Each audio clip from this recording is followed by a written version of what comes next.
Good morning. Good morning. Good morning. Very good morning.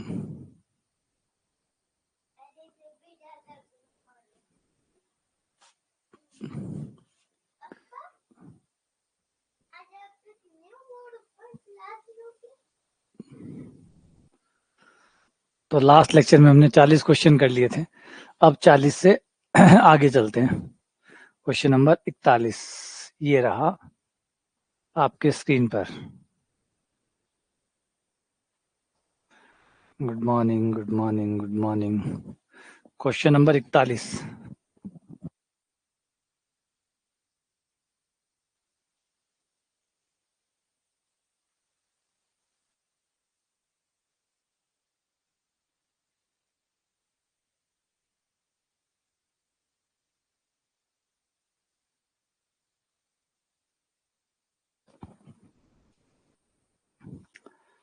Good morning, good morning, good morning, very good morning. आ जाओ, देखो question क्या कह रहा है। क्वेश्चन नंबर 41 कह रहा है कि ध्यान से सुनो और 3, 4, 5, 6 ये आपके पास 4 अंक है। इनकी सहायता से, अरे भाई कमाल है, तो सहायता से सभी को एक साथ लेकर बनाएगी। इन 3, 4, 5, 6 से आपको संख्याएं बनानी है, सारे अंक यूज करने हैं और संख्याएं बनानी है। और संख्याओं में जो इकाई के स्थान पर आए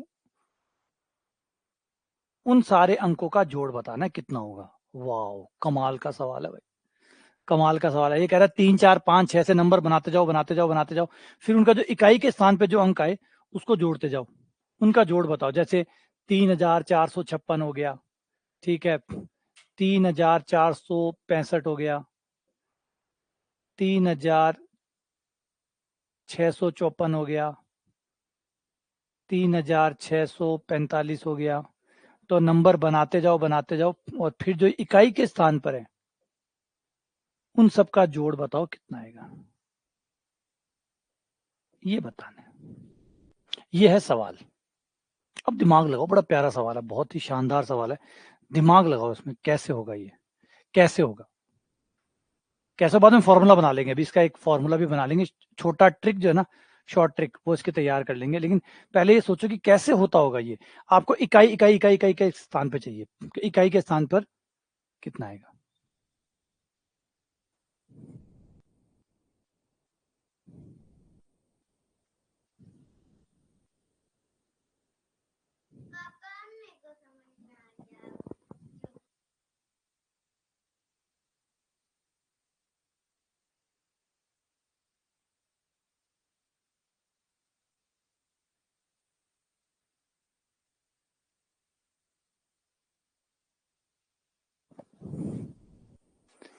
देखो दिमाग ये है, आ जाओ, कर लिया जिन लोगों ने, दिमाग लगा लो, पहले अपना पूरा दिमाग लगा लो, अपना 100% दिमाग यूज करो कि क्या कर सकते हैं इसमें, कैसे आप इकाई के स्थानों का। देखो पहले सारे नंबर तो नहीं बना सकते, क्योंकि अगर आप सारे नंबर बनाओगे तो सारे नंबर बनेंगे फैक्टोरियल 4, क्योंकि 4 संख्याएं हैं, तो फैक्टोरियल 4 यानी 24 संख्याएं बनेंगी, टोटल 24 संख्याएं बनेंगी। अब 24 संख्याएं आप बनाओ और फिर उनके इकाई के स्थानों को जोड़ो, प्रैक्टिकल नहीं है। 24 तक तो चलो फिर भी हो सकता है बना लो, लेकिन 24 बनाओगे तो कई तो भूल जाओगे, कई बनानी भूल जाओगे, कई 2 बार बना बैठोगे, तो वो दिक्कत भी, रिपीटेशन वाली दिक्कत भी आएगी कि कोई नंबर आप 2 बार बना बैठे, कोई नंबर आप 2 बार बना बैठे, तो ये दिक्कत भी रहेगी। तो इसलिए बना के देखने वाला तो नहीं है, कुछ स्मार्ट तरीका अपनाना पड़ेगा। स्मार्ट, देखो स्मार्ट तरीका क्या है, दिमाग लगाओ, आओ, आ जाओ मेरे साथ, आ जाओ। जिनको समझ में आ गया वो ठीक है, नहीं आया वो मेरे साथ आ जाओ। अब हमें पता है कि जो नंबर बनेगा वो 4 अंकों का होगा, होगा 4 अंकों का होगा। लास्ट में इकाई के स्थान पर एक अंक तो आएगा, कोई भी अंक आए एक अंक आएगा। इकाई, ध्यान से सुनना बात को, इकाई के अंक पर यहाँ पे कोई तो अंक आएगा। सपोज करो वो 3 है, 3 से शुरू करते हैं, मान लीजिए इसको 3 से भर दिया, यहाँ पे मैंने 3 डाल दिया, यानी जो 24 संख्याएं आएंगी उसमें से देखना है कि 3 कितनी बार आता है, 3 कितनी बार आता है। इन 24 संख्याओं में से वो संख्याएं कितनी है जिनमें इकाई का अंक 3 होगा, इकाई का अंक 3 होगा, वो नंबर बनाते हैं। तो इकाई का अंक 3 होगा मतलब 3 भर दो, 3 भर के पैक कर दो, 3 भर के पैक कर दिए, अब बच गया आपके पास 3 खाने। 3 खानों को कितने प्रकार से भर सकते हैं? 3 नंबर है, 3 खाने हैं, तो फिक्टोरियल 3 तरीके। फिक्टोरियल 3 तरीके इसके और 1 तरीका इसका, यानी टोटल नंबर बनेंगे 6। तो 6 संख्या 24 में से 6 संख्याएं ऐसी बनेंगी, 24 में से 6 संख्याएं ऐसी बनेगी जिनका इकाई का अंक 3 होगा, जिनका इकाई का अंक 3 होगा। पकड़ में आया? पकड़ में आया? कहानी पकड़ में आई कि हमने क्या किया? हमने भाई इकाई का अंक 4 अंक तो है आपके पास, या तो इकाई का अंक 3 आ सकता है, या 4 आ सकता है, या 5 आ सकता है, या 6 आ सकता है। मान लेते हैं इकाई का अंक 3 आता है, तो जब इकाई का अंक 3 आएगा तो कितनी बार 3 आएगा? इकाई का अंक कौन कौन सी संख्याओं में 3 फिक्स होगा, लास्ट में 3 आए वो नंबर बनाओ। वो सारे नंबर बनाते हैं जिसके लास्ट में 3 आएगा। तो ऐसी 6 संख्याएं बनेगी जिसके लास्ट में 3 आएगा, और हर संख्या के लास्ट में 3 है, तो इनका जोड़ कितना हो गया? 18। जोड़ कितना हो गया? 6 गुणा 3। हर किसी का इकाई का अंक 3 है, और ऐसी संख्याएं कितनी है? 6 है। ऐसी संख्याएं कितनी है? 6। ऐसी संख्याएं कितनी है? 6। सही है गलत है? ऐसी संख्याएं कितनी है? 6, जिनमें इकाई का अंक 3 आएगा। बात समझ में आया? हमने क्या दिमाग लगाया? हमने दिमाग लगाया कि हम एक काम करते हैं, इकाई के अंक को 3 लिख देते हैं, 3 करके देखते हैं कितने नंबर बनते हैं। कितने नंबर ऐसे हैं जिनमें इकाई का अंक 3 आएगा? पता चला ऐसे 6 नंबर है, और हर किसी का इकाई का अंक 3 है, तो ये 6 है, तो 6 कितना हो गया? 18। इनका जोड़ तो 18 हो गया।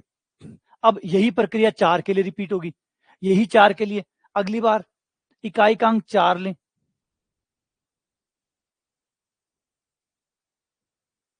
इकाई का अंक 4 लें, और फिर खाने भरें। फिक्टोरियल 3 प्रकार से खाने, और यहाँ पे एक प्रकार से, ये हो गया 6। इनका जोड़ हो गया 6 गुणा 4, 24। 6 गुणा 4 24। फिर यही 5 के लिए करेंगे। इकाई का अंक 5 लेने पर, 3 खाने भरने पर, 3 खाने भरने के फिक्टोरियल 3 तरीके, यहाँ पे 5 भर दिया फिक्स, एक तरीका हो गया। कुल तरीके हो गए 6। 6 गुणा 5, ये आ गया 30। फिर इनका, तो इधर आ गया, तो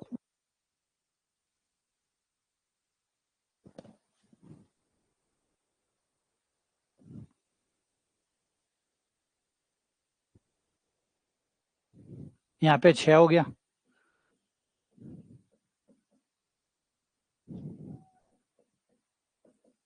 6 36। इन सबका जोड़ 18 24 30 36। 18 24 30 36 108। ये डन। वाह, क्या कमाल तरीका अपनाया है, क्या शानदार तरीका हमने अपनाया है। दिमाग कैसे लगाया हमने? भाई इकाई के अंक पे 3 आएगा, या 4 आएगा, या 5 आएगा, या 6 आएगा। तो एक काम करते हैं, पहले 3 रख के देख लेते हैं। 3 रख के देखते हैं कितनी संख्याएं ऐसी बनेंगी, कितने नंबर बनेंगे जिनका इकाई का अंक 3 आएगा। जिनका इकाई का अंक 3 आएगा, ऐसी संख्याएं बनेगी 6, और हर किसी का इकाई का अंक 3 है, तो 3 हर संख्या में 3 3 3 6 बार आ रहा है, तो 6 कितना हो गया? 18। इनका जोड़ 18 हो गया। फिर 4 डाला, खाने में 4 डाला और देखा 24। फिर खाने में 5 डाला, देखा 30। फिर खाने में 6 डाला, देखा 36। सबको जोड़ लिया। क्लियर है? अब फॉर्मूला बनाना चाहो, आ जाओ, एक सीधा फॉर्मूला। सीधा फॉर्मूला, आपके जितनी भी संख्याएं हैं उसमें से एक तो कम करनी पड़ेगी, क्योंकि एक खाना तो आप भरेंगे, एक खाने में तो एक नंबर डाल देंगे, बचे हुए खाने भरेंगे। तो बचे हुए खाने भरने के तरीके n-1। अगर आपके पास कुल n नंबर है, आपके पास कुल n नंबर है,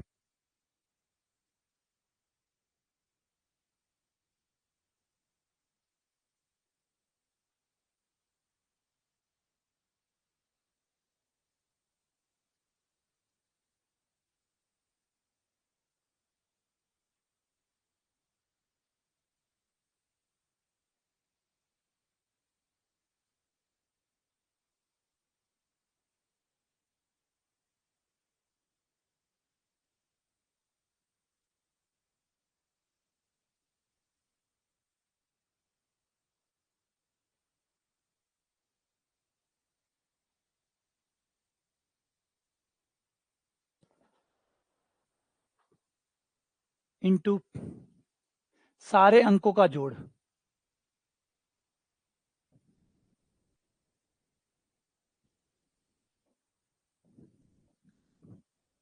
अंकों का योग, ये आपका फॉर्मूला बन गया।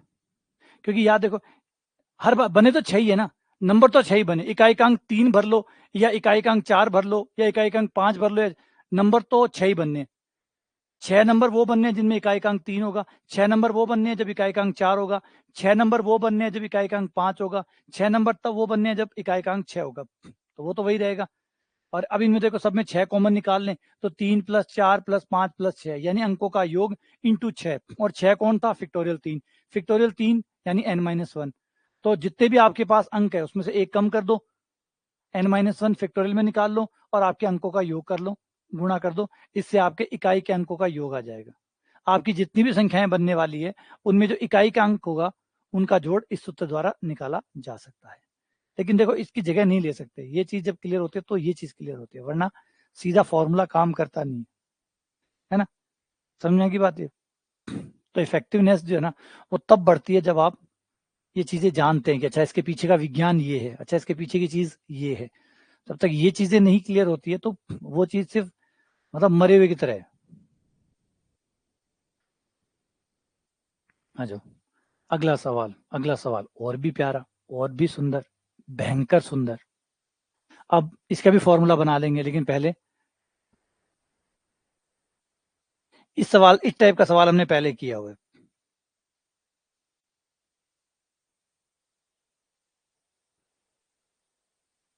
इस टाइप का सवाल हमने पहले किया हुआ है कि आपके पास 4, 5, 6, 7, 8 है और आपको 56,000 से बड़ी संख्याएं बनानी है।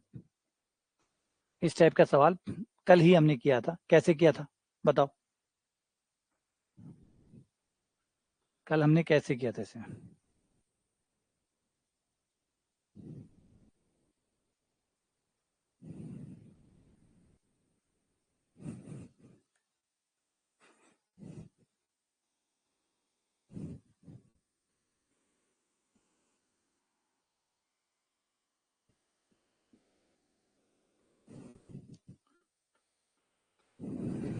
पहले सारे नंबर बना लो, फिर वो बना लो जो 56,000 से छोटे बनने वाले हैं।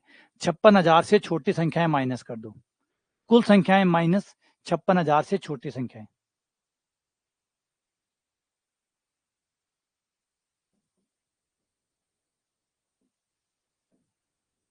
माइनस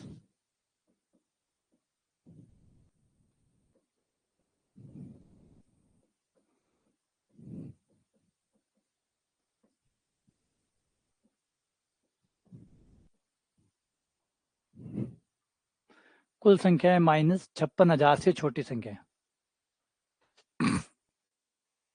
तो कुल संख्याएं तो आपके पास 5 अंक है, 5 अंकों से बनने वाले नंबर हो जाएंगे फैक्टोरियल 5। कभी तू आगे, कभी मैं आगे, कभी ये आगे, कभी वो आगे, खच खच खच खच खच, खड़ खड़ खड़ खड़ खड़ खड़ खड़ खड़, फैक्टोरियल 5 नंबर आपके बन जाएंगे। 56,000 से छोटी संख्याएं कौन सी होगी? 56,000 से छोटी संख्याएं वो होंगी जब दो परिस्थितियां हो सकती है, दो परिस्थितियां। पहली वो जब पहले स्थान पे अगर एक बार 4 आ गया, फिर चाहे कुछ भी आता रहे कोई फर्क नहीं पड़ेगा। अगर पहले स्थान पर अगर एक बार 4 आ गया तो फिर कुछ भी आता रहे कोई फर्क नहीं पड़ेगा। या फिर पहले और दूसरे स्थान पर, पहले स्थान पर 5 और दूसरे स्थान पर 4 आ गया, तो फिर चाहे कुछ भी आता रहे ये संख्या 56,000 से छोटी ही बनेगी। तो ये दो प्रकार के नंबर है, ये दो प्रकार के नंबर है जो 56,000 से छोटे आएंगे। अगर पहला अंक 4 हो गया, प्रथम अंक मतलब 10,000 वाला अंक, अगर 10,000 वाले अंक में अगर एक बार 4 आ गया तो ये जो भी नंबर बनेगा ये 56,000 से छोटा ही बनेगा। फिर या फिर पहले स्थान पे 5 और दूसरे स्थान पे 4 आ गया तो फिर ये जो नंबर बनेगा ये नंबर 56,000 से छोटा ही बनेगा। तो ये दो नंबर हो गए। तो इस खाने में आ जाओ, इसमें कितने तरीके हुए? इसके तरीके हुए, यहाँ तो एक प्रकार से भरा गया, बचे हुए फैक्टोरियल 4 तरीके इनके हो गए। 4 खाने 4 नंबर फैक्टोरियल 4 तरीके। ये 2 जगह फिक्स हो गई, ये 3 जगह भरनी है, यानी फैक्टोरियल 3 तरीके इनके हो गए। तो फैक्टोरियल 4 का मतलब 24, फैक्टोरियल 3 का मतलब 6, 24 और 6 30, यानी 30 संख्याएं ऐसी होंगी जो 56,000 से छोटी होंगी। 120 संख्याओं में से 120 संख्याओं में से 30 संख्याएं ऐसी है जो कि 56,000 से छोटी है, यानी आंसर होगा 90। ये समझ में आया या नहीं आया? देखो करना पड़ेगा, इनको 2-3 बार हाथ से निकालने पड़ेंगे और अपने हर डाउट को एड्रेस भी करना पड़ेगा कि मुझे क्या डाउट आ रहा है, मुझे क्या चीज समझ में नहीं आ रही तो थोड़ा बना के देखो, चित्र बना के देखो, खोल खोल के देखो, करना पड़ेगा आपको। अगर आप सोचो कि डाउट आ गए हैं और बस मैं डाउट को एड्रेस ही नहीं करूँगा, सुनूंगा ही नहीं। अधिकतर लोगों की हमारी प्रॉब्लम ये रहती है कि हम अपने डाउट्स को सुनते ही नहीं है, हमारे डाउट्स को सुनते ही नहीं है। छोड़, परेशान नहीं होना चाहते, है ना? कौन परेशान होना चाहता है? तो परेशान नहीं होना चाहते, लेकिन आपके डाउट्स बड़े होते चले जाते हैं, फिर वो बड़े होके आपके सामने आते हैं। इसलिए अपने डाउट्स को सुनो, और अपने डाउट्स को मारने का सबसे सही समय होता है जब वो सबसे छोटा होता है ना? ऑब्वियस बात है, किसी अगर राक्षस को मारना हो तो उसे मारने का सबसे सही समय कौन सा है? जब वो सबसे छोटा हो। जैसे जब बड़ा होता जाएगा, मारने के लिए ज्यादा बड़े हथियार चाहिए होंगे। तो जब डाउट आए तो एड्रेस किया करो, ना कि उसको नजरअंदाज किया करो कि बस ठीक है, डाउट आ गया तो बात ही मत करो, निकाल दो। तो निग्लेक्ट ना करें, रिजेक्ट ना करें, अपेक्षा ना करें, बल्कि उसको एक बार सुने। हो सकता है वो उस समय मत दूर हो, लेकिन सुनो तो सही। आपको पता तो होगा कि आपको डाउट क्या है, सुन लो। कई बार कई लोगों को लगता है कि जब मैं सॉल्व ही नहीं कर पाऊंगा, जब मैं इसको क्लियर ही नहीं कर पाऊंगा, तो डाउट पे बात ही क्यों करूं। कोई बात नहीं, अरे नहीं क्लियर कर पा रहे, सुनो तो सही कि डाउट क्या है। कभी आपको पता तो होगा कि आपको डाउट है क्या क्या। एटलीस्ट आप इतने समझदार तो हैं जिनको ये पता है कि उसका डाउट क्या है। अधिकतर लोगों को तो यही नहीं पता आज के टाइम में कि उनका डाउट है किस बात के। बोला डाउट है, डाउट है, डाउट है, लेकिन क्या है बोला ये नहीं पता। ये क्यों नहीं पता? क्योंकि कभी अपने डाउट के साथ फेस टू फेस किया ही नहीं, कभी अपने डाउट के साथ बात की ही नहीं कि भैया मुझे ये डाउट्स है। तो बताइए, क्या वो आदमी ज्यादा समझदार है जिसको पता ही नहीं है कि मेरे क्या डाउट्स है, या बजाय उसको जिसके बहुत सारे डाउट्स है लेकिन उसको पता है कि मेरे डाउट्स क्या है ना? समझदार इसमें से कौन है? वो व्यक्ति जिसको पता ही नहीं है, बस इतना पता है कि डाउट्स तो है लेकिन ये नहीं पता कि कौन से। एक व्यक्ति वो है जिसको बहुत सारे डाउट है लेकिन एटलीस्ट उसे पता है कि मेरे डाउट्स क्या है।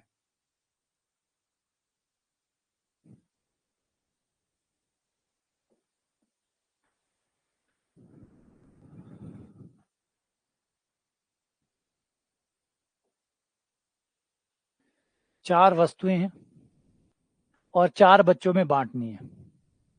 इसके तरीके,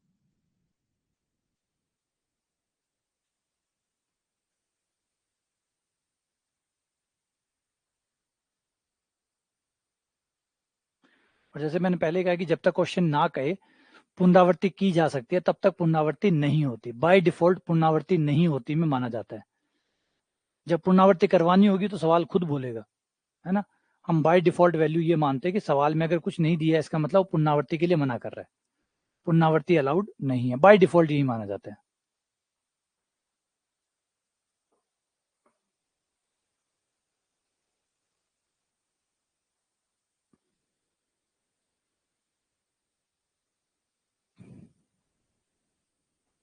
जैसे क्वेश्चन में नहीं लिखा हुआ इसका मतलब है ये पुनरावृत्ति नहीं का सवाल हुआ। नहीं लिखा हुआ इसका मतलब पुनरावृत्ति नहीं मानी जाएगी। और अगर पुनरावृत्ति करानी होगी तो सवाल खुद बोलेगा कि इसमें पुनरावृत्ति संभव है। बाय डिफॉल्ट वैल्यू हमने ये सेट करते हैं। वैसे तो कायदा तो ये कहता है कि आपको हर चीज बतानी होती है। अगर पूरे नियम कायदों से चले तो नियम कायदा तो ये कहता है कि आपको सारी बात सवाल में बतानी होती है। आप ये उम्मीद नहीं कर सकते कि कोई आदमी कॉमन सेंस में इन बातों को रखेगा, है ना? ये कोई अलग कोई नियम नहीं है। तो वैसे देखें तो अधूरापन होता है इन सवालों में, लेकिन फिर भी है, क्योंकि ऐसी छोटी छोटी बातों को फिर वो एज ए ऑब्जेक्शन एक्सेप्ट नहीं करते। वो कहते हैं नहीं ये कोई बात है क्या, तो कॉमन बात थी। 7 विभिन्न वस्तुओं में से 4 वस्तुएं लेनी है तो और बांटनी है, यानी 7 में से पहले 4 चुननी है और फिर बांटनी है। पहले 7 में से 4 वस्तुएं निकालनी है और निकाल के क्रम बनाना है ना? पहला ये, फिर ये, फिर ये, फिर ये, यानी चयन भी करना है और क्रम भी बनाना है। चयन भी करना है और क्रम भी बनाना है। पहले 7 में से 4 चुना, 7 में से 4 वस्तुएं चुनी, और चुनने के बाद वो जो 4 बच्चे खड़े हैं उनमें बांटा।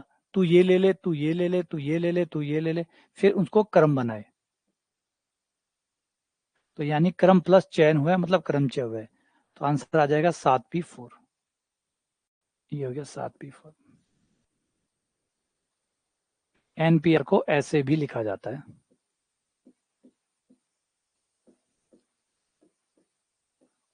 ये लिखने का तरीका है, ठीक है। एनपीआर बराबर पी एन कोमा आर, एक ही बात है, लिखा अलग अलग लिखते हैं। तो 7p4 हो गया। 7 में से 4 वस्तुएं ली। अब पुनरावृत्ति यहाँ है नहीं कि भाई एक बच्चे को 2 वस्तुएं मिल सकती है, ये तो यहाँ लिखा हुआ नहीं है। तो पुनरावृत्ति अलाउड नहीं है, नहीं लिखा हुआ इसका मतलब पुनरावृत्ति नहीं है, नहीं है तो इसका मतलब, और पुनरावृत्ति नहीं, पी यही काम करता है। पी और सी क्या करते हैं, पुनरावृत्ति नहीं करते। तो पुनरावृत्ति नहीं करना हो तो पी को और सी को बुलाओ, पी और सी का काम यही है। अगला क्वेश्चन, अब बिना पुनरावृत्ति के ये अंक है, इनको लो और इनसे जितने भी नंबर बने, जितने भी संख्याएं बने, उन सबका जोड़ करके बताओ। इन अंकों से सारी संख्याएं बनाओ। पहले तो सारी संख्याएं बनाओ, सारी संख्याएं बनाने के बाद उनका जोड़ करके बताओ। सारी संख्याएं बनाओ और उनका जोड़ करके बताओ। 7 वस्तुओं में से 4 वस्तुएं बांटनी है। टोटल 7 है, उसमें से 4 लो और फिर 4 बच्चों में बांटो। पहले 7 में से 4 चुनो, जो वस्तुएं 4 चुन ली, फिर वो 4 उन बच्चों में बांट दो। तू ये ले ले, तू ये ले ले। ऐसे जैसे 7 कलर में से 4 कलर निकाले और 4 कलर लेके झंडे बनाए। तो 2, 4, 6, 8 से आप सारे नंबर बनाओ और जितनी भी संख्याएं बने उन सारी संख्याओं का जोड़ करके बताओ कि जोड़ कितना होगा, उनका योगफल कितना होगा। और दिमाग लगाओ कि कैसे करोगे इसे।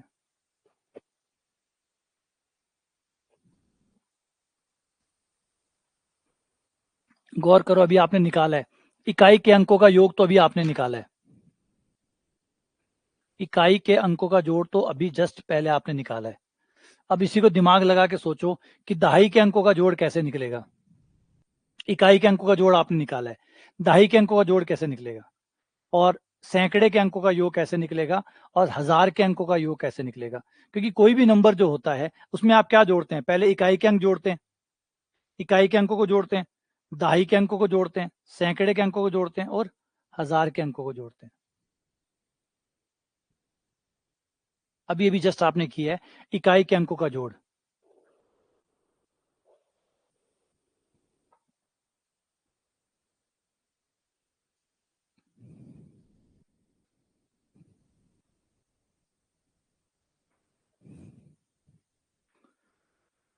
और एक बात बताओ, अगर आप सारे नंबर बना रहे हो, अगर आप 4 अंकों से सारे नंबर बना रहे हो, तो इकाई के अंकों का जोड़ और दहाई के अंकों का जोड़ अलग अलग आएगा क्या?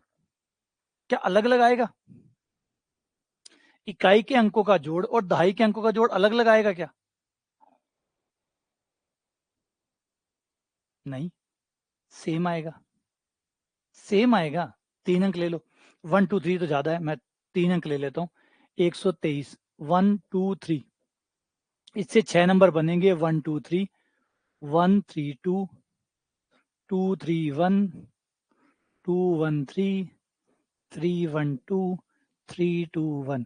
अब इसके इकाई के अंकों को जोड़ो तो वह जोड़ एग्जैक्टली उतना ही आएगा जितना दहाई के अंकों का जोड़ आएगा, क्योंकि यही तो नंबर है 3। जितनी बार इकाई में प्रयुक्त हुए होंगे उतनी बार दहाई में भी आए होंगे, बस आगे पीछे आए होंगे, आए तो उतनी बार। जैसे 2 है, 2 कितनी बार आया, 2 2 बार आया, तो यहाँ पे भी देखो 2 2 बार मिलेगा आपको। 1 इकाई में 2 बार आया, तो यहाँ पे भी आपको 3 2 बार आया, तो यहाँ पे भी 3। और वही आपको सैकड़े, क्योंकि नंबर तो यही है ना, ये 4 अंक है, यही बार बार बार बार बार बार घूमते रहेंगे। तो जितनी बार ये इकाई में काम आए होंगे उतनी बार ही दहाई में कायम आएंगे, उतनी बार ही सैकड़े में, उतनी बार ही 1000 में। तो इकाई के अंकों का योग ही दहाई के अंकों का योग है, वही सैकड़े का योग है और वही हजारवे का योग है। लेकिन लेकिन लेकिन लेकिन दहाई के अंक वो दहाई का अंक है, ना कि सैकड़े का अंक है। दहाई का अंक अगर मैं बोलता हूं 2 है, तो वो 2 नहीं होता, वो 20 होता है। दहाई का अंक 2 नहीं होता, दहाई का अंक 2 है, लेकिन वो दहाई का अंक है इसलिए वो 20 होता है।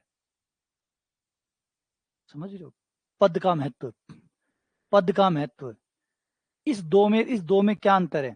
मैंने कहा इकाई का 2 और दहाई का 2 और सैकड़े का 2, तीनों में अंतर है। 1 रुपए में भी 1 लिखा होता है, 10 रुपए में भी 1 लिखा होता है, 100 रुपए में भी 1 लिखा हुआ होता है, लेकिन तीनों में क्या फर्क है? इकाई वाले 1 में 1 का मतलब 1 होता है, दहाई वाले 1 का मतलब 10 होता है, और सैकड़े वाले 1 का मतलब 100 होता है। तो यहाँ जो जोड़ आएगा, इसका जोड़ तो अभी आपने निकाला है, फॉर्मूला मैंने बताया था, अंकों का योग करो, इकाई के अंकों का योग, जिसका फॉर्मूला आपने निकाला है, बराबर है फैक्टोरियल n-1 इंटू अंकों का योग। यहाँ पे आपके पास 4 अंक है,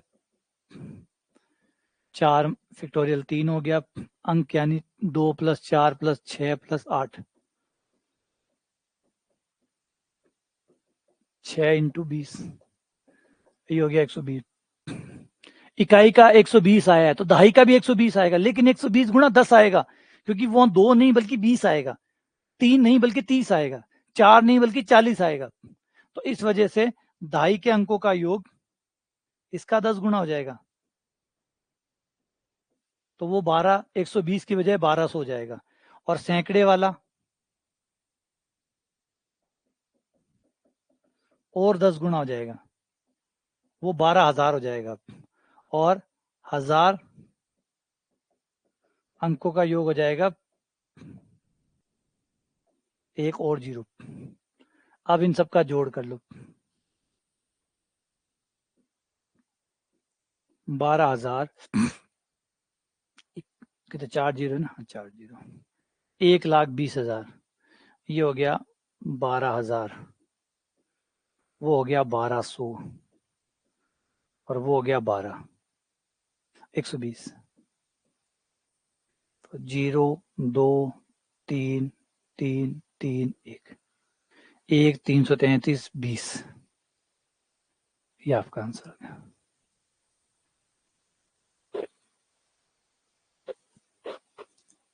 पहली बार नहीं हो रहा, कोई बात नहीं, एकदम नॉर्मल बात है, लेकिन दूसरी बार ना हो तो ये फिर आपकी गलती है। पहली बार आपसे ना हो, बिल्कुल सामान्य बात है, एकदम आप नॉर्मल है, किसी डॉक्टर को दिखाने की जरूरत नहीं है। लेकिन यही सवाल अगली बार अगर आप आता है और फिर आप नहीं कर पाते, तो फिर आपका आलस है, फिर सीधे सीधे तौर पे आपका आलस है, जिसने आपको बेहतर होने ही नहीं दिया, क्योंकि हो चुका था ना, ये तो हो चुका था। अब अगर ये दोबारा सवाल आता है फिर आपसे नहीं होता है, इसका मतलब आपने रिपीट नहीं किया, आपने दोहराया नहीं। गलती फर्स्ट टाइम नहीं है। जैसे बिल गेट्स कहते थे कि अगर आप जन्म लेते हैं और गरीब हैं तो ये आपकी गलती नहीं है, लेकिन आप मरते हैं फिर गरीब है तो इस आपकी गलती है, इसमें किसी और का दोष नहीं है। ये बात बिल्कुल सही है। सेम वही बात जब आप फर्स्ट टाइम सवाल को करते हैं, ये टफ था, हो सकता है पहली बार आपका दिमाग ना चलाओ, चलाओ वो अलग बात है उन लोगों का जिनका नॉर्मली नहीं चला, तो कोई बात, एकदम सामान्य परिस्थिति है। लेकिन अब अगर यही सवाल कल दोबारा आता है और यहाँ 5 अंक आते हैं और यहाँ पे 5 अंकों की संख्याओं का योग पूछा जाए और फिर भी आपको हो गया मुझसे नहीं होता, इसका मतलब है कि पहले आपने उस समय जब पढ़ा था तो आपने पढ़ा था, सिर्फ देखा था, आपने दोहराया नहीं था, आपने समझा नहीं था, आपने उस पर मेहनत नहीं की थी, इसीलिए वो आगे जाके फिर अटक गया। ठीक है, अब इसका फॉर्मूला बना ले। पहले तो अंकों का योग निकाल लो, अंकों का योग तो सब में देखा एक ही फिक्स रहता है ना। अंकों का योग निकाल लो, इकाई के अंकों का योग, इकाई के अंकों का योग क्या होता है, n-1 इंटू अंकों का योग, इससे आपका इकाई के अंकों का योग आ गया। अब हमें पता है जो इकाई के अंकों का योग है वही दहाई का है, लेकिन 10 गुना है, सैकड़े वाले का 100 गुना है, और 1000 वाले का 1000 गुना है। ये लो, इससे गुणा और कर दो। अगर 4 अंक है, 5 अंक है, जितने भी अंक है उससे आगे लेते चले जाना, 1000 से ज्यादा भी हो तो आगे ले जाना। कितने अंक है, ये फॉर्मूला आपका परमानेंट एक रेडीमेड फॉर्मूला बन गया। ये आपका इकाई का अंकों का योग हो गया। तो जो इकाई के अंकों का योग है वही दहाई का है, वही सैकड़े का है, वही 1000 का है। बस इकाई के अंक में वो जितना है उतना है, 1 लगा दिया। दहाई के अंक में यही 10 गुना हो जाएगा, है ना। जैसे एक होता है 2 और एक होता है दहाई का 2, इकाई का 2, दहाई के 2 में क्या अंतर है, दहाई का 2 इकाई के 2 से 10 गुना होता है, सैकड़े का 2 100 गुना होता है। तो ये 1 गुना, 10 गुना, 100 गुना, 1000 गुना इसलिए किया है कि जोड़ तो उतना ही है, लेकिन वो दहाई के अंकों का जोड़ है तो 10 गुना होगा, सैकड़े का है तो वो 100 गुना होगा, 1000 का है तो 1000 गुना होगा। बस डैश डैश डैश वो चलाते जाओ। और इस फॉर्मूले में मान रखो, आपका आंसर आ जाएगा। लेकिन कैसे आया ये बहुत महत्वपूर्ण है, क्योंकि कंसेप्ट इसी को कहते हैं, इसी को कंसेप्ट कहते हैं। कैसे आया, क्यों आया, किस लिए आया, यही क्यों आया, ये धोखा नहीं देता।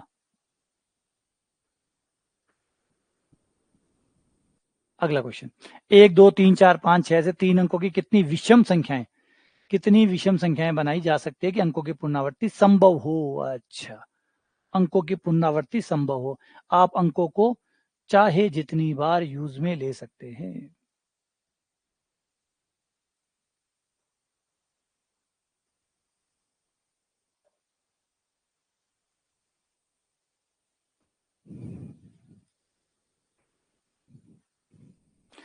सेम 4 अंक रिपीट होने का मतलब ये नहीं है, रिपीट होने का मतलब होता है पूरा नंबर।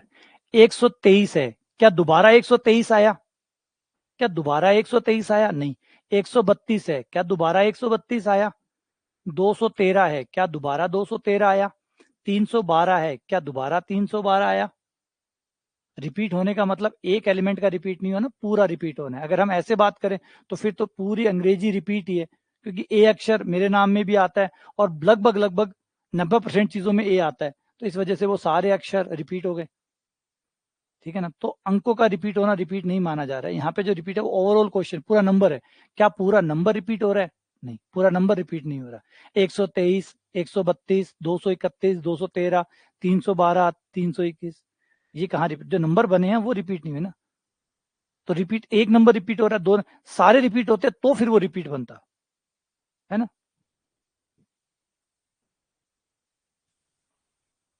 अब यहाँ पे आपको पुनरावृत्ति संभव है, यानी आप ये जो भी अंक है इनको चाहे जितनी बार काम में ले सकते हैं और आपको विषम संख्याएं बनानी है, विषम संख्याएं बनानी है।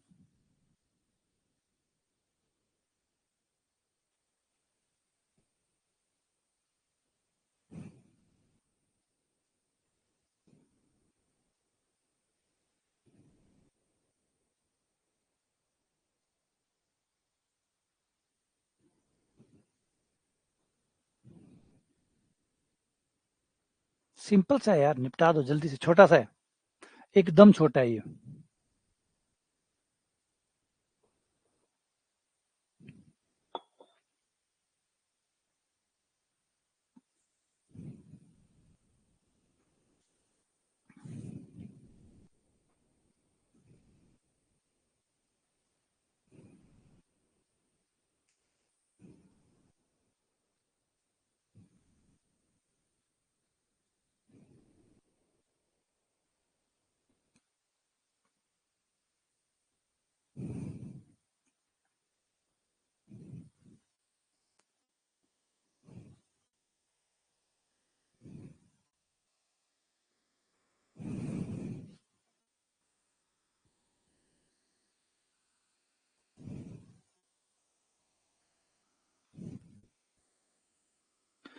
तीन अंकों की संख्याएं, तो ये रहे 3 खाने।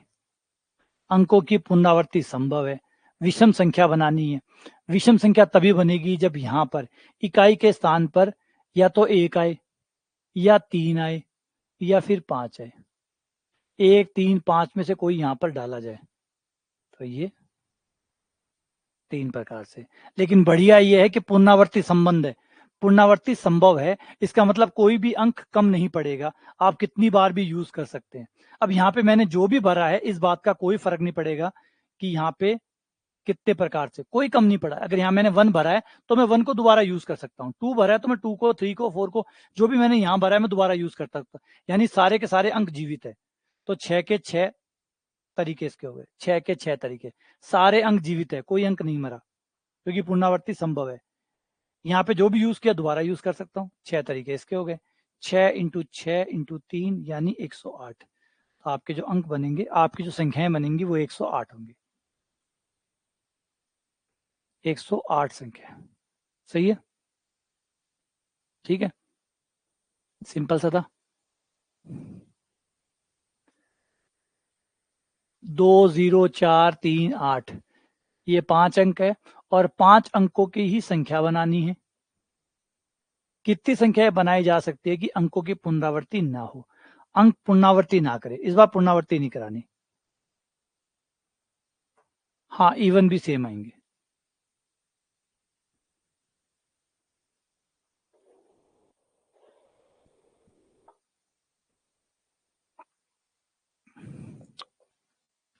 जीरो, 2, 4, 3, 8। इससे 5 अंकों की संख्याएं बनानी है। कितनी 5 अंकों की संख्याएं बनेंगी?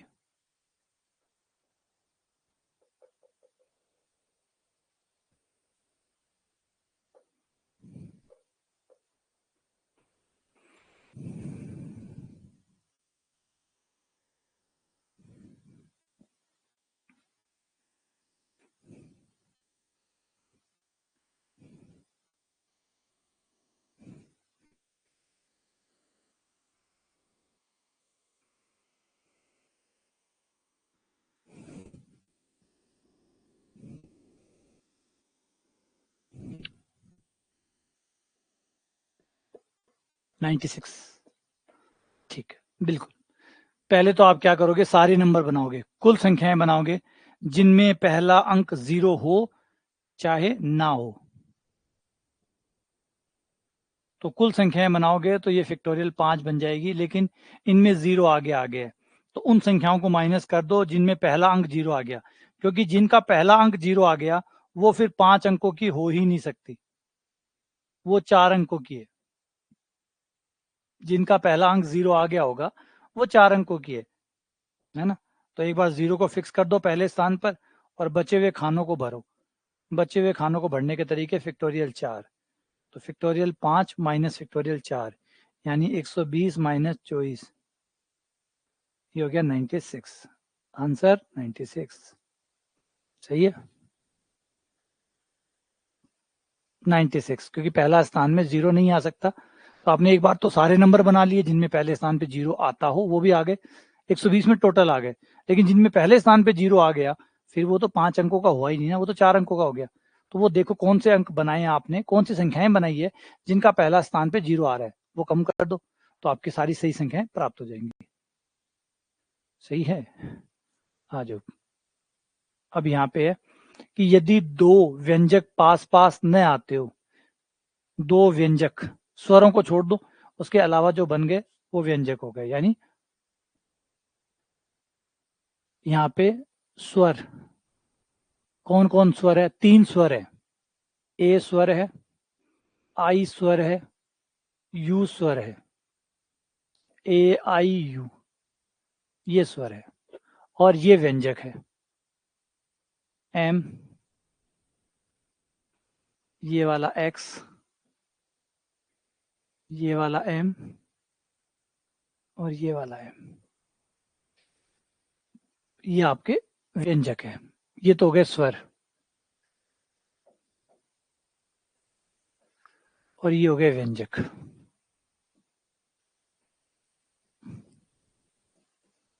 अब कह रहा दो व्यंजक साथ में नहीं लाने, दो व्यंजक साथ में नहीं आने चाहिए। कुल शब्द कितने होंगे कि दो व्यंजक साथ नहीं आए? ये सवाल ऐसे भी होते, दो औरतें साथ में नहीं बैठे, दो आदमी साथ में ना बैठे, ये वही सवाल है। तो इस केस में क्या करते हैं हम लोग,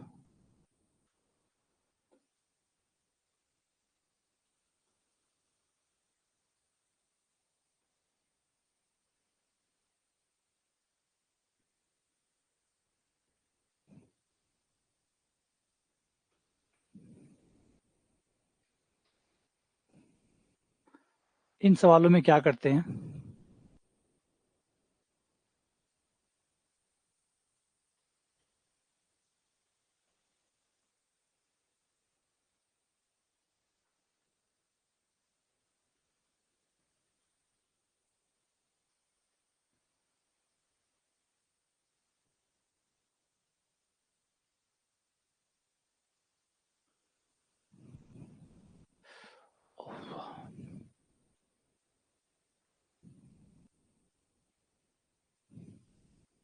इनमें हम क्या दिमाग लगाते हैं भाई, ये टोटल हमारे हैं 1 और 2 और 3 और 4 5 6 7 है ये ना।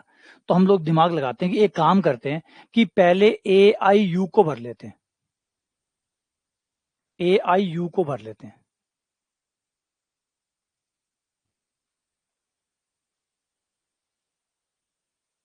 1 2 3 4 5 6 और 7 AIU को भर लेते हैं और उनके बीच में जगह खाली छोड़, उनके बीच में भी एक एक जगह खाली छोड़ते हैं ताकि दो एक साथ ना आ सके। देखो AIU के साथ तो कोई रूल लागू नहीं है ना कि AIU तो साथ में भी आए चाहे मत आए, तो हम क्या करते हैं कि AIU को खड़ा कर देते हैं, AIU को खड़ा कर देते हैं, उनके बीच में एक एक जगह खाली छोड़ देते हैं, सिर्फ एक एक जगह।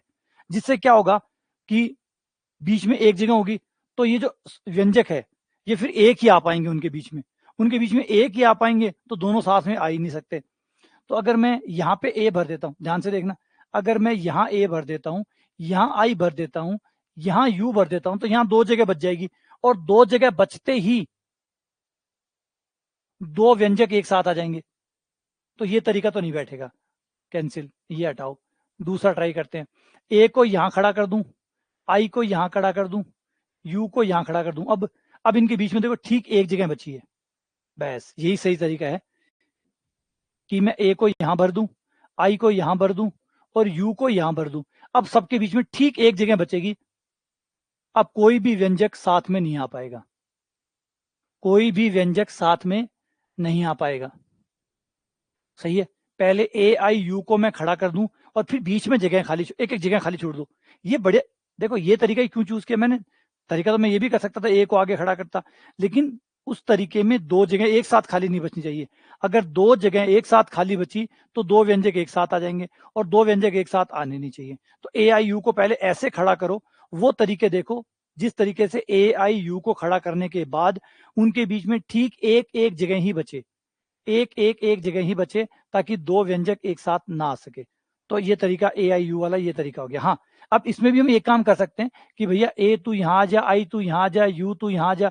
इनके फिक्टोरियल तीन तरीके इनके हो सकते हैं, मतलब ए तू यहां खड़ा हो जा, आई तू यहां खड़ा हो जा, यू तू यहां खड़ा हो जा, ये आपस में इंटरचेंज कर सकते हैं। तो फिक्टोरियल तीन तरीके इनके हो गए। इनटू, अब यहाँ पे भरते हैं व्यंजकों को, ये चार व्यंजक, अब तुम यहाँ जाओ, चार जगह, तो इनके भरने के तरीके हो गए फैक्टोरियल चार। लेकिन एम तो तीन सेम है, तीन एम सेम है, अगर वो आपस में एक्सचेंज होंगे तो वो तो एक जैसे होंगे, एक जैसे होंगे तो फैक्टोरियल तीन का भाग, फैक्टोरियल तीन का भाग। फैक्टोरियल तीन का भाग क्यों दिया, क्योंकि तीन एम सेम है, और जो तीन एम सेम होंगे वो अगर आपस में इंटरचेंज करेंगे, सेम चीजें इंटरचेंज करती है तो पता ही नहीं चलता, वो तो एक ही कहलाता है, पता ही नहीं चलता कि इंटरचेंज हुए भी है क्या। दो चीज अगर सेम हो, ए और ए सेम हो और वो इंटरचेंज करें तो क्या पता लगे। तो इसलिए फैक्टोरियल तीन का भाग, फैक्टोरियल तीन से फैक्टोरियल तीन कट गया और आंसर आ गया फैक्टोरियल चार।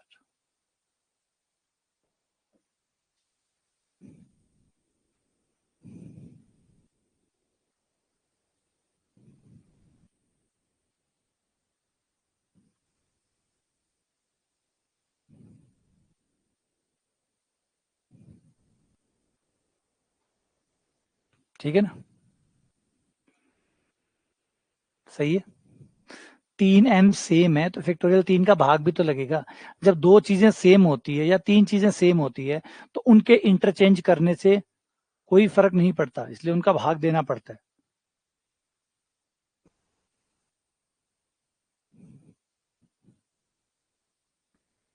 अगला, कट सी वर्ड में ऐसे कितने शब्द बनाए जा सकते हैं जिसका पहला अक्षर सी हो, फर्स्ट वर्ड सी हो और अंतिम अक्षर वाई हो। पहला सी हो और अंतिम वाई हो, आगे हमेशा सी रहे, अंत में हमेशा वाई रहे।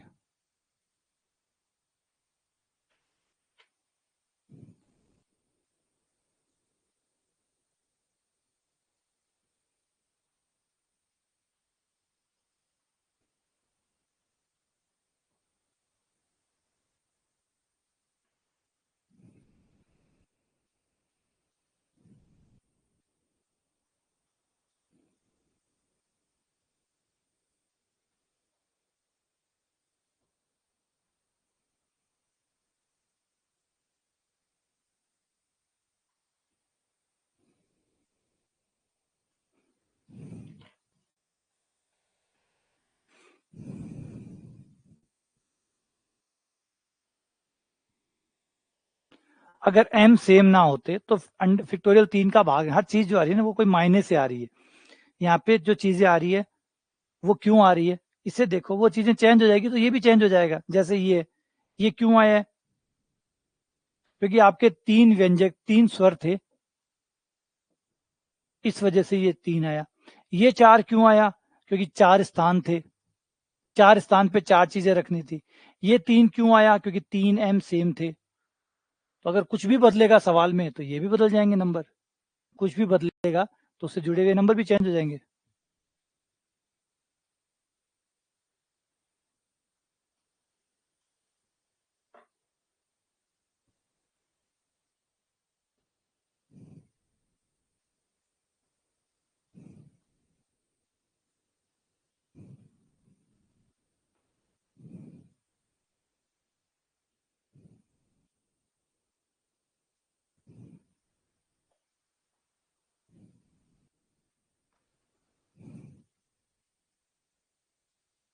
तो कटसी में कितने अक्षर हैं? 1 2 3 4 5 6 7 8।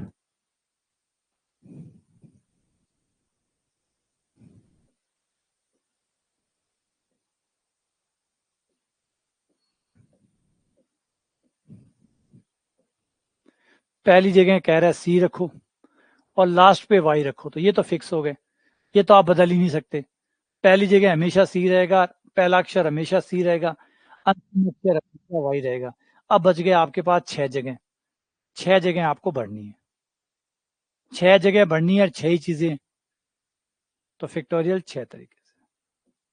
इसको आप 6p 6 भी एक ही बात होता है, ये जो फैक्टोरियल 6 लिखते हो ना आप, वो NPN से लिखते हो। जब आप n वस्तुएं हैं और n ही चीजें लेनी है आपको, कुछ भी छोड़ना नहीं है, सारा लेना है, तो सरल भाषा में फैक्टोरियल 6 लिख देते हैं। एक्चुअली होता है ये संचयी क्रम चाहिए, 6p 6, 6 में से 6 चीजें लेकर क्रम बनाना, 6p 6, 6 में से 6 लेके क्रम बनाना, जिसको सरल तौर पे हम फैक्टोरियल 6 लिख देते हैं, है ना। है ये p ही, है ये p ही। अगर सारी चीजों में से सारी चीजें लेनी हो और क्रम बनाने हो तो वो जाता है NPN, जिसे फैक्टोरियल n कहते हैं। ठीक है ना, तो ये तरीके हो गए जो कि 720 हो गए।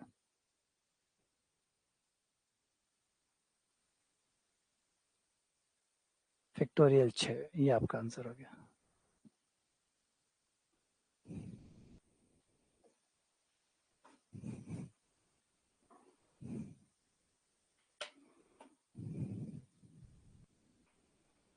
नौ व्यक्ति है, इनके 3 ग्रुप बनाने हैं, तो कुल कितने प्रकार से बन सकते हैं?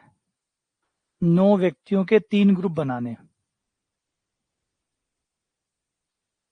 9 में से 3 व्यक्ति नहीं चुनने हैं, 9 के 3 ग्रुप बनाने हैं।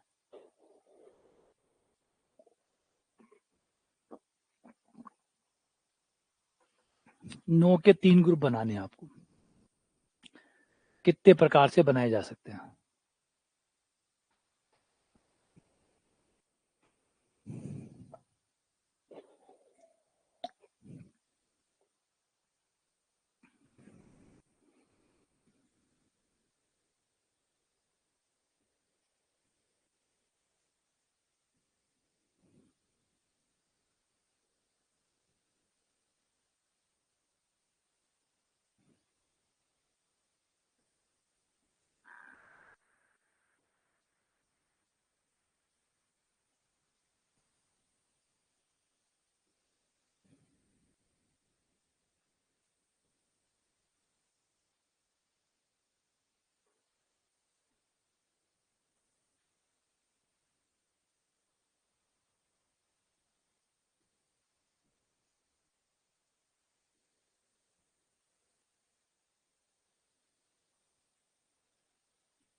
देखो, इस क्वेश्चन को पहले समझना पड़ेगा, पहले अपना दिमाग लगाओ, पहले अपना दिमाग लगाओ, फिर मैं बताता हूँ कि इसको कैसे निपटा जाएगा।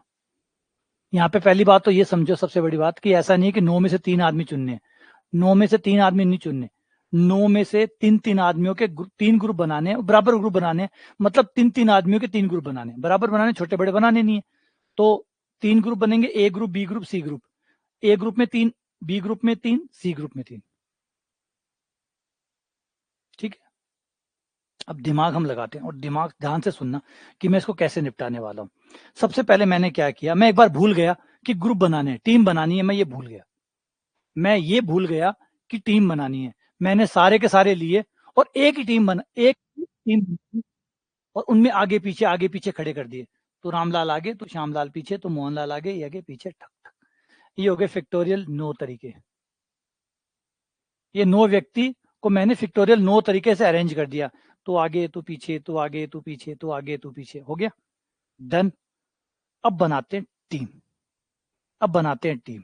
तो ये जो 9 बने होंगे, ये जो फैक्टोरियल 9 तरीके बने होंगे, इसमें ये 9 व्यक्ति लाइन में आए होंगे।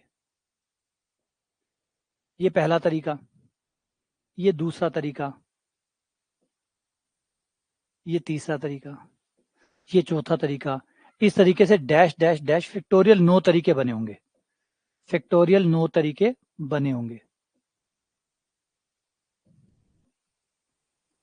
सही है। इस तरीके से फैक्टोरियल 9 तरीके बने होंगे। कभी ये आगे, कभी वो पीछे, कभी वो बीच में, कभी वो चौथे नंबर पे, वो 5वें नंबर पे, shut shut shut shut shut, ये सारे कॉम्बिनेशंस टोटल बन गए फैक्टोरियल 9।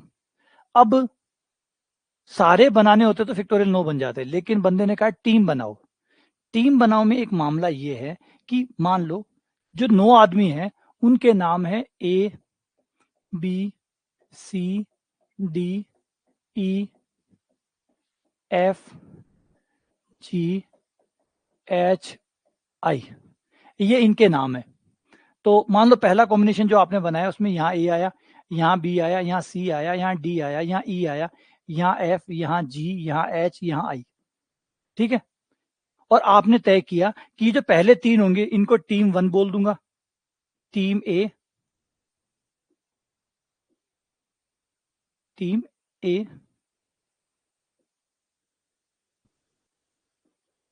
अगले 3 को टीम बी, अगले 3 को टीम सी।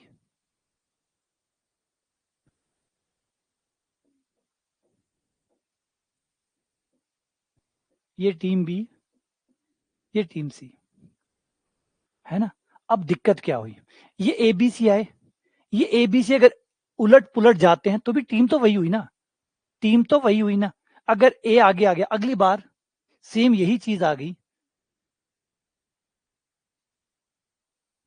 लेकिन बी यहां आ गया, ए यहां आ गया और सी यहां आ गया, तो क्या आप इसको नई टीम बोलेंगे? बोले नहीं। अगर ये 3 आपस में इंटरचेंज हो रहे हैं, आगे पीछे हो रहे हैं, तो ये एक ही टीम कहलाएगी। टीम तो एक ही कहलाएगी ना। अगर एक, मैंने आगे पहले वाले 3 को मैंने टीम ए कह दिया, जो फर्स्ट 3 होंगे उनको टीम ए कह दिया, लेकिन जो फर्स्ट 3 होंगे वो 3 भी तो घूम फिर के आ सकते हैं, लेकिन वो जो घूम फिर के आएंगे तो कहलाएगा तो एक ही, क्योंकि वो तो एक ए बी सी बोलूं, बी सी ए बोलूं, सी ए बी बोलूं, सी बी ए बोलूं, बी सी ए बोलूं, बी ए सी बोलूं, ये टीम तो एक ही है। आगे पीछे नाम बोलने से टीम थोड़ी बदल जाती है।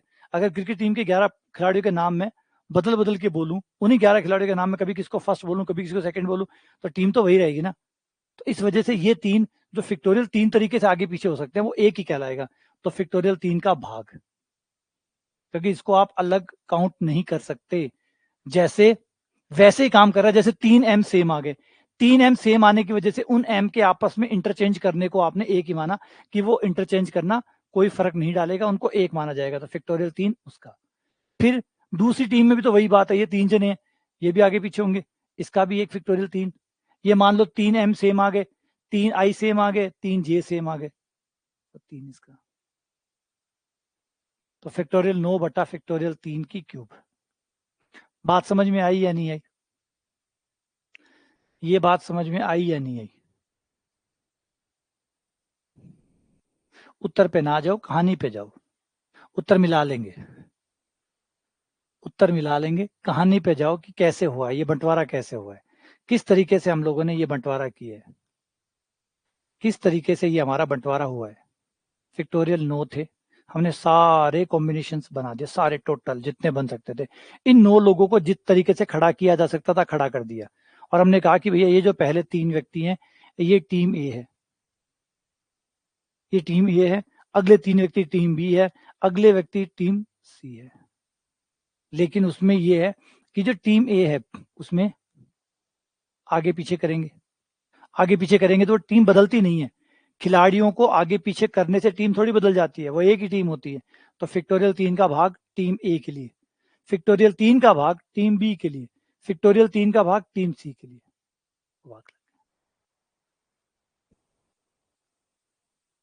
ठीक है, चलो अब भाग देने पे कितना आ जाएगा, आप काटोगे तो फैक्टोरियल 3 तक तो ये कट जाएगा, तो ये हो जाएगा 4 5 6 7 8 9, और बचे हुए फैक्टोरियल 3 हो जाते हैं, यानी 6 इंटू 6, ये 6 कट गया, ये 3 2 ये 4,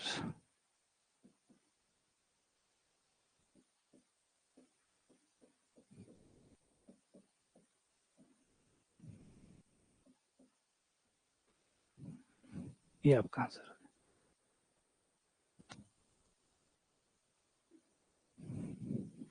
क्यों?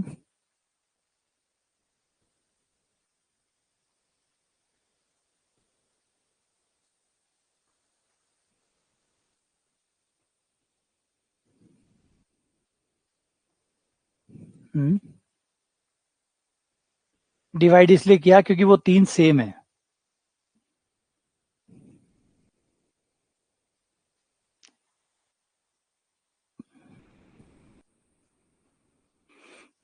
अगर राम श्याम मोहन की मेरी टीम है, मेरी एक टीम है जिसमें राम श्याम मोहन है, अगर मैं इसको मोहन राम और श्याम लिख दूं तो भी ये वही टीम है, ये कोई टीम बदली नहीं है।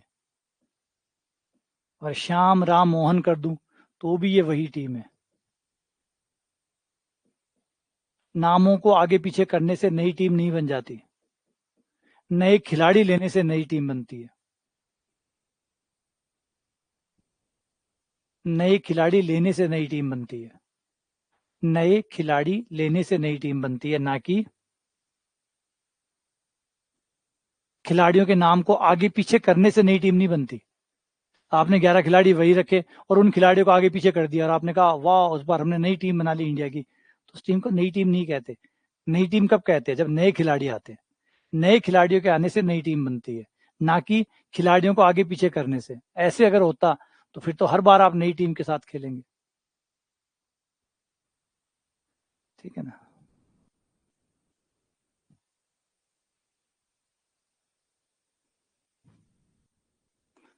फिफ्टी। अर्धशतक। 4 पत्र पेटियों में 3 पत्र कितने प्रकार से डाले जा सकते हैं? 4 पत्र है,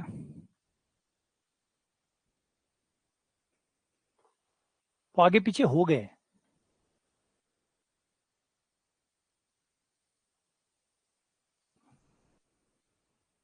वो सारे कॉम्बिनेशन में आ गए ना, सारे कॉम्बिनेशन आपको फैक्टोरियल 3 से करने की जरूरत नहीं पड़ेगी फिर। 4 पेटियां हैं, 3 पत्र हैं, वो डालने हैं।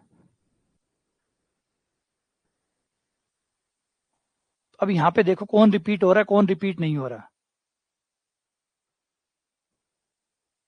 नहीं, वो हो चुका है, फैक्टोरियल 3 का भाग वाग कुछ नहीं लगेगा,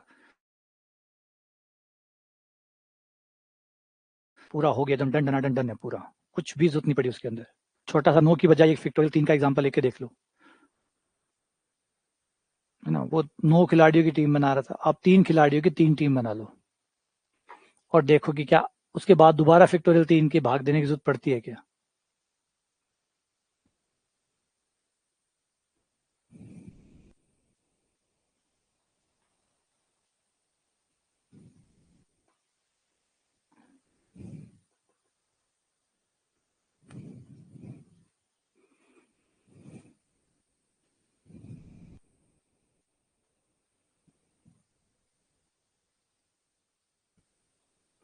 चार पत्र पेटियां, 4 तो पेटियां हैं जिनमें पत्र डाले।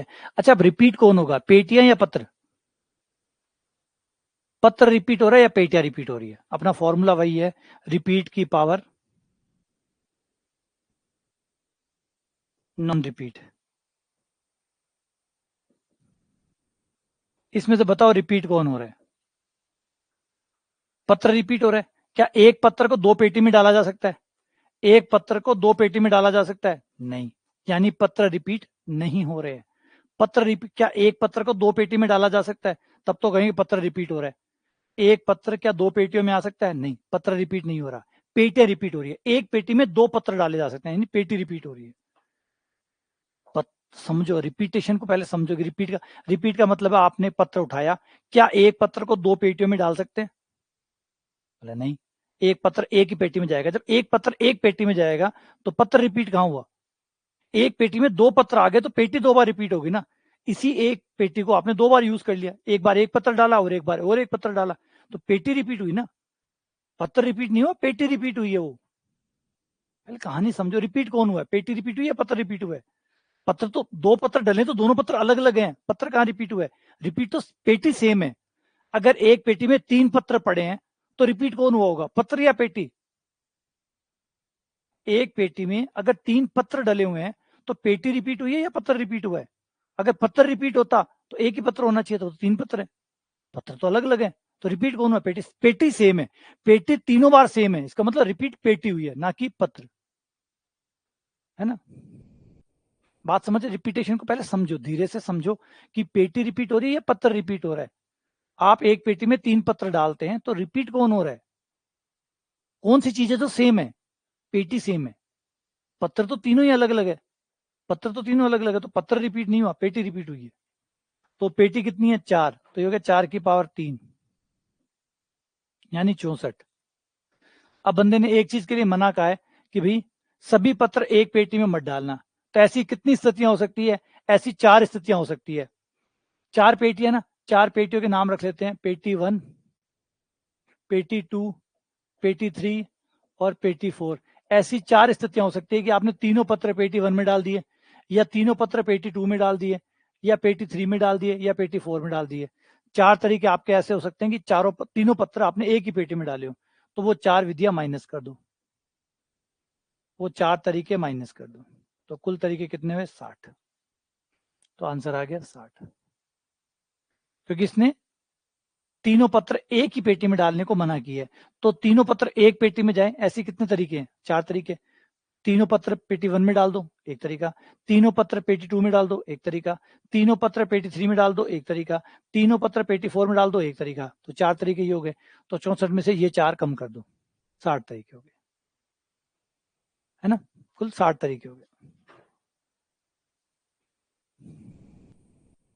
अगला क्वेश्चन नंबर 11, आपका इरेशनल वर्ड है, इसके कितने शब्द बनाए जा सकते हैं? इरेशनल वर्ड से कितने शब्द बनाए जा सकते हैं?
सभी अक्षर टोटल कितने हैं?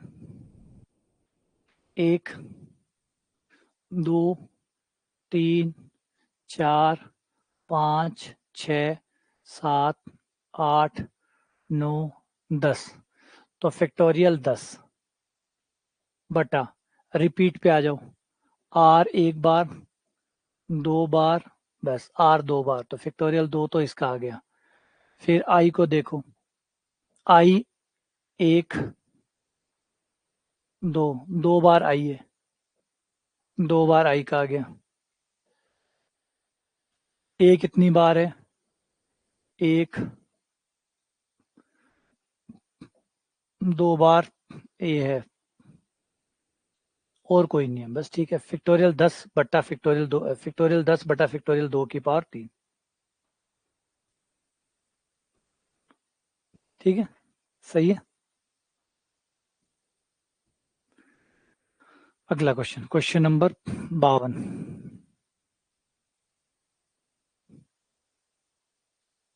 4 वक्ता एक सभा को संबोधित करते हैं।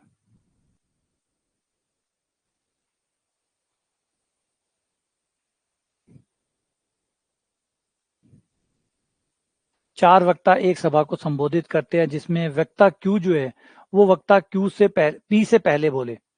ऐसे कितने आप क्रम बना सकते हैं? ऐसे कितने क्रम बना सकते हैं जिसमें क्यू जो है वो पी से पहले बोले?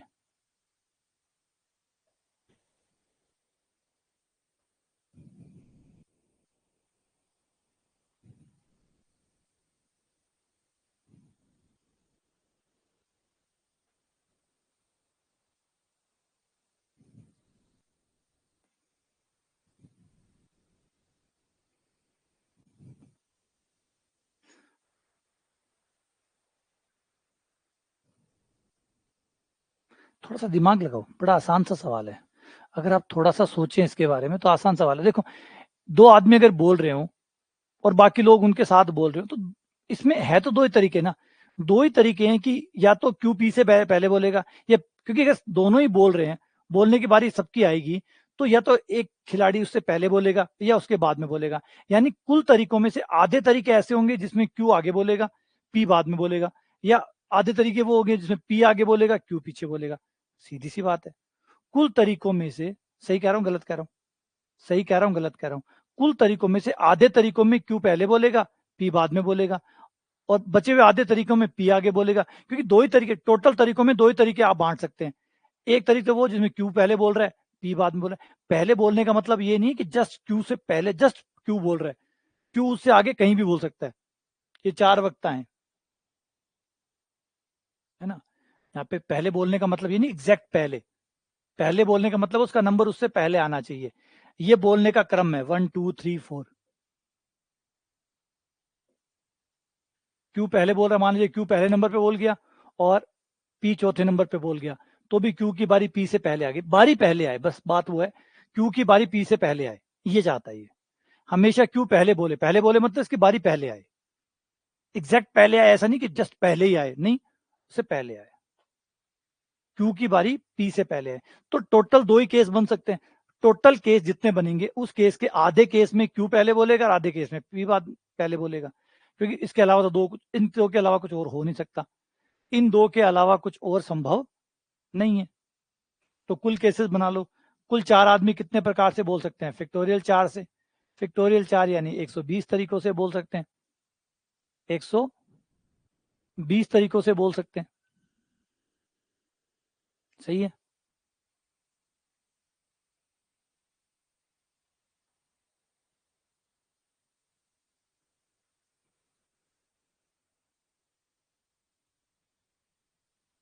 अच्छा, ये बाद में बोलता हूँ, वो आधे आधे हो जाएंगे, तो आधे में वो आगे, आधे में वो आगे।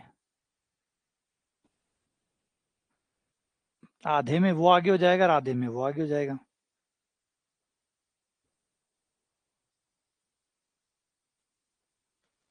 है ना, आधे आधे हो जाएंगे। 2 का भाग दे दो। आधों में क्यू आगे बोलेगा, 12 मौकों में क्यू पहले बोलेगा और 12 मौकों में पी पहले बोलेगा, तो आंसर हो गया 12। अब चाहे ये पूछा होता कि क्यू पी से पहले कितनी बार बोलेगा, तो 12 बार। पी क्यू से पहले कितनी बार बोलेगा, तो 12 बार। टोटल 24 के आधे आधे हो जाएंगे। आधे बार पी पहले बोलेगा और आधे बार क्यू पहले बोलेगा, क्योंकि याद रखो 2 केस के अलावा कोई तीसरा केस हो ही नहीं सकता ना भाई। अगर बोल रहे हैं सबकी बारी आ रही है, अगर 11 खिलाड़ी खेल रहे हैं और 11 खिलाड़ियों में से सबकी बारी आ रही है, तो सबकी बारी आ रही है इसका मतलब है कि कोई आगे रहा होगा और कोई पीछे रहा होगा। और 2 ही केस बन सकते हैं। अगर मेरा कंपैरिजन किसी और से किया जाए तो या तो मैं पहले बोलाऊंगा या वो पहले बोलेगा, कुछ दोनों के अलावा तीसरा तो कुछ हो ही नहीं सकता। तीसरा तो कुछ हो ही नहीं सकता। इसका मतलब आधे केस में वो आगे रहा होगा, आधे केस में मैं आगे रहूंगा। ठीक है ना, क्योंकि सारे जोड़े बनाए ना, सारे जोड़े बनाए हैं, तो आधे केस में मैं आगे गया और आधे केस में वो आगे गया। Question number 53।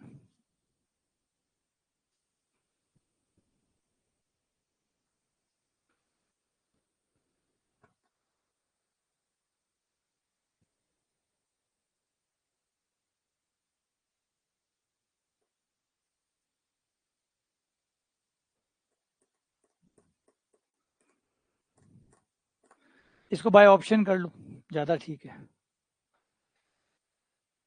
बाय ऑप्शन कर लो ताकि जल्दी निपट जाएगा। बाय ऑप्शन करने से आप जल्दी कर पाओगे इसको।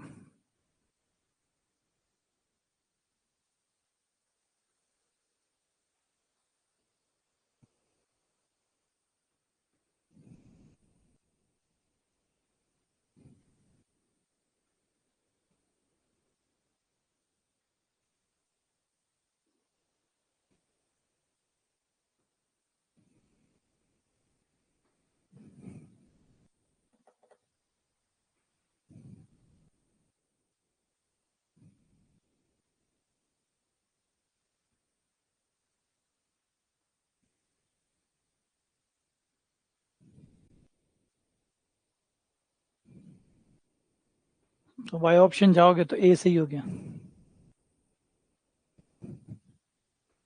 By option.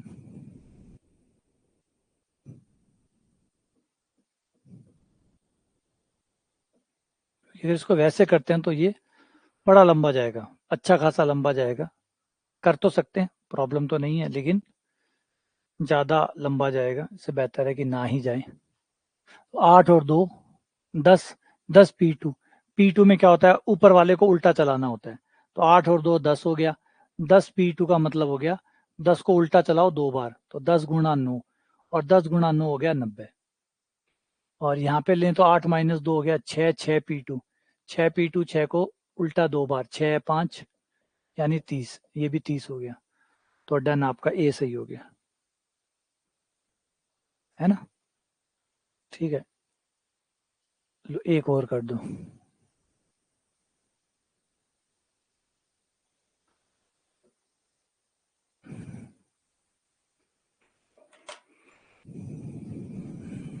सात अंकों की कुल संख्याएं बनाइए और इन अंकों का यूज करिए। प्रत्येक अंक भिन्न भिन्न, मतलब हर अंक एक ही बार यूज करें और बताओ कि कुल कितनी संख्याएं बनेंगी। और ये कितने हैं, 7 अंक है, 7 अंक है और 7 अंकों की संख्या बनानी है। बस टोटल संख्या है माइनस वो संख्या है जिसका पहला अंक 0 हो। ये बड़े फेमस सवाल है, बार बार आते हैं ये।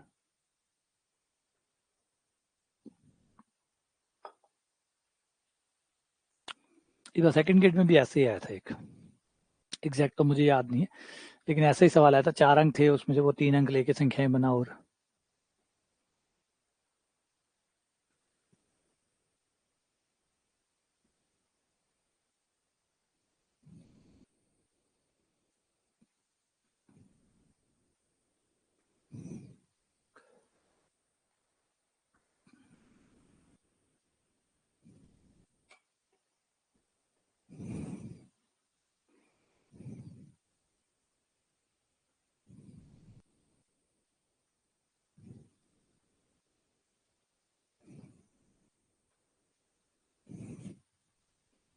तो ये हो गया, टोटल बन गई आपके फैक्टोरियल 7 माइनस फैक्टोरियल 6, यानी 6 फैक्टोरियल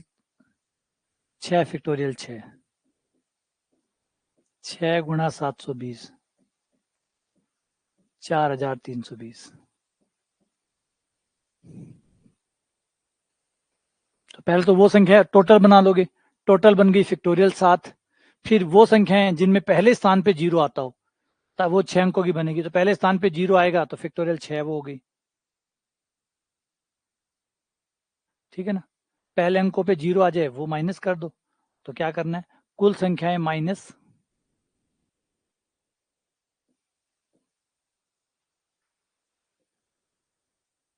वो संख्याएं जिनके पहले स्थान पर 0 आता हो।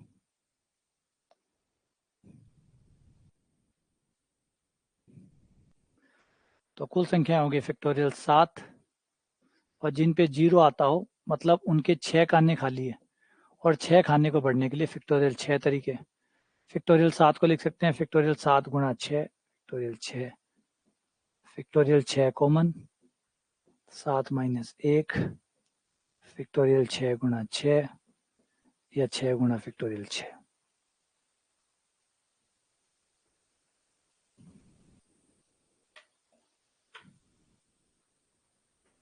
हाँ वही है, जरूरी है कोई हटा दिया जाए या कोई जोड़ दिया जाए कि भाई ये मत लो, जो कहे कि ये मत लो तो मत लो, कम कर दो एक। कई बार शर्ते कहता है ये मत लो, मत लो, अगला कह रहा है मत लो तो छोड़ दो।